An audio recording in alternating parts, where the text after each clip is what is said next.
నమస్తే, welcome to yo-yo TV. ప్రస్తుతం మనం జూబ్లీ హిల్స్ నియోజకవర్గంలోని శ్రీరామ్ నగర్ డివిజన్లో అయితే ఉన్నాం. సో ఇక్కడ మరికొన్ని నెలల్లో కూడా బై ఎలక్షన్ అయితే రాబోతూ ఉంది. సో ఎందుకంటే ఇక్కడ స్థానిక ఎమ్మెల్యే ఇప్పుడు లేరు. సో అక్కడ స్థానిక ప్రజలను అయితే అడిగే ప్రయత్నం చేద్దాం. మరి ఇక్కడ ఏ పార్టీ గెలిచే ఛాన్స్ ఉంది, మరి ఇంతకుముందున్న మాగంటి గోపీనాథ్ చేసిన పనులేంటి అని. మనతో పాటు ఆటో కార్మికులు చాలామంది అయితే ఉన్నారు. మరి మాట్లాడదాం. అన్న నమస్తేనే. నమస్తే అన్న. ఏం పేరు? నా పేరు Mohammed Ghouse. Auto driving? Auto driver. ఎప్పటి నుండి చేస్తున్నావు ఆటో నేను ఒక 15 ఇయర్ నుంచి చేస్తున్నాను.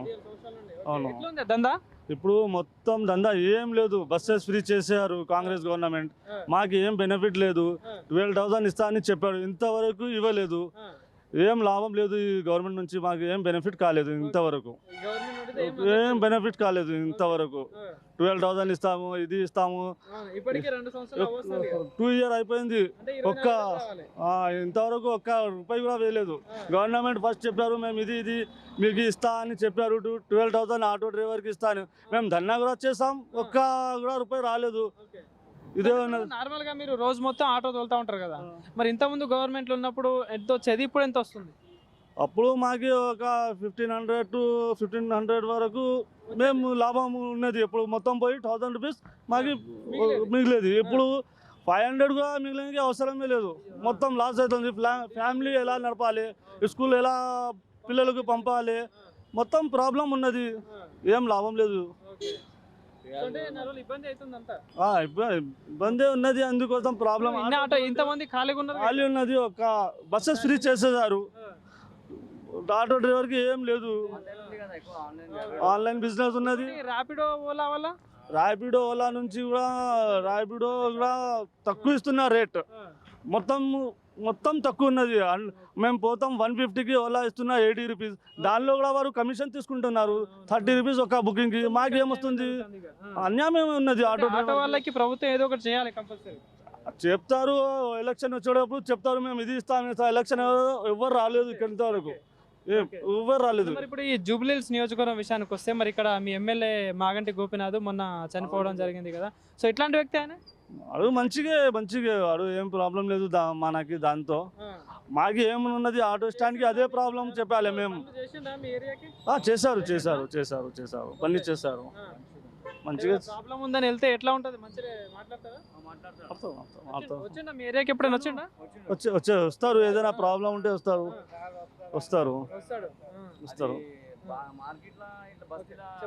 ఇప్పుడు మళ్ళీ బై ఎలక్షన్స్ అయితే వస్తాయి కంపల్సరీ. ఇంకో 5-6 నెలలలో కంపల్సరీ వస్తుంది. సో మరి ఎట్లా ఉంటుంది? గెలుపు ఎవరికి ఉంటుంది? గెలుపు ఇప్పుడు చెప్పలేను. గెలుపు ఎవరు ఉంటే అంటే టఫ్ ఫైట్ ఉంటుంది. ఇక్కడ టఫ్ ఉంటుంది. టీఆర్ఎస్ ఉన్నది, మన అజరుద్దీన్ కూడా, నవీన్ యాదవ్ అన్న ఎవరైనా ఇచ్చాడు. ఇస్తే టఫే అవుతుంది, ఈజీ కాదు. ఇప్పుడు నార్మల్ ఒక 4-5 పేర్లు వినిపిస్తుంది. కాంగ్రెస్ నుండి నవీన్ యాదవ్, అజరుద్దీన్, ఇంతకుముందు బీజేపీ నుండి దీపక్, ఈ టైంలో విష్ణువర్ధన్ అన్న ఉన్నది. ఇప్పుడు టీఆర్ఎస్ నుంచి, బీజేపీ నుంచి కూడా ఉన్నది. దీపక్ లంకా ఏమో ఉన్నది. దానిలో కూడా ఉన్నది పవర్. కొంచెం డివైడ్ అయితే చెప్పలేను. ఇప్పుడు ఈ 4 పేర్లు ఉన్నాయి. 3 పార్టీల నుండి 4 ఉన్నారు. మరి వీళ్ళలో ఎవరు ఇంకో స్ట్రాంగ్ పర్సన్ అంటే ఏం చెప్తారు? మేము చెప్పలేను, ఎందుకంటే టఫ్ ఫైట్ ఉంటుంది. నవీన్ అన్న వస్తే కొంచెం బలంగా ఉంటుంది. ఇప్పుడు ఓకే. ఇప్పుడు మాగంటి గోపీనాథ్ వాళ్ళ ఇంట్లో నుండి వాళ్ళ భార్యకు, వాళ్ళ కొడుకుకి ఇస్తే లేదు వారికి ఇస్తే గెలవు. ఎందుకంటే ఎవరికి తెలియదు, ఎవరు భార్య ఎవరు కొడుకు ఎవరైనా అడగండి. ఇక్కడ ఎవరు తెలియదు. సెంటిమెంట్ ఉంటుంది కదా నార్మల్. ఇప్పుడు ఆయన చేసిన పనులు, ఇప్పుడు సెంటిమెంట్ కి ఓటు వేయడు. ఎందుకంటే పబ్లిక్ లాభం కోసం ఓటు వేస్తారు. ఇప్పుడు 3 సార్లు ఎమ్మెల్యే అయింది కదా, ఏం చేయలేదు అంటారా? మరి చేశారు అంటే నేను చెప్తున్నా కదా. వస్తే ఎవరైనా పని చేస్తే వాడికి ఎవరు చేయాలి, పని చేయకపోతే ఎలా ఎవరు చేస్తారు అని. ఇంకోటి ఫైనల్ గా ఒక మాట, ఇప్పుడు 10 సంవత్సరాలు కేసీఆర్ ను చూసిళ్ళు, ఇప్పుడు రేవంత్ రెడ్డి పాలన చూసిళ్ళు, ఏది మంచిగా అనిపిస్తుంది? కేసీఆర్ మంచిగా అంతే. ఎందుకంటే బెనిఫిట్ ఎక్కువ ఉన్నది కేసీఆర్ టైంలో. బెనిఫిట్ ఉన్నది. లేడీస్ కూడా 2,500 ఇచ్చారు, టైం మీద అకౌంట్లో వేశారు. ఇప్పుడు వారు షాదీ ముబారక్ కొంచెం మంచి చేశారు. బెనిఫిట్ ఉన్నది. ఆటో కూడా మంచి నడుపు, బిజినెస్ కూడా ఎక్కువ ఉన్నది. రియల్ ఎస్టేట్ బిజినెస్ డల్ అయిపోయింది, మొత్తం లాస్ అవుతుంది. ఏదైనా బిజినెస్ పెడితే లాసే అవుతుంది ఇప్పుడు. అంటే ఇదైతే కష్టమే ఇక.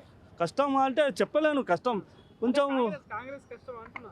ఈ ఏరియాలో చెప్పలేను. వేరే ఏరియా అంటే టఫ్ ఫైట్ ఉంటుంది, చెప్పలేను. అన్న నవీన్ అన్న వస్తే టఫ్ అవుతుంది, విష్ణు అన్న కూడా మంచిగా, ఇద్దరు కూడా స్ట్రాంగే, అజరుద్దీన్ కూడా స్ట్రాంగ్ పర్సన్, రైట్. చెప్పలేను.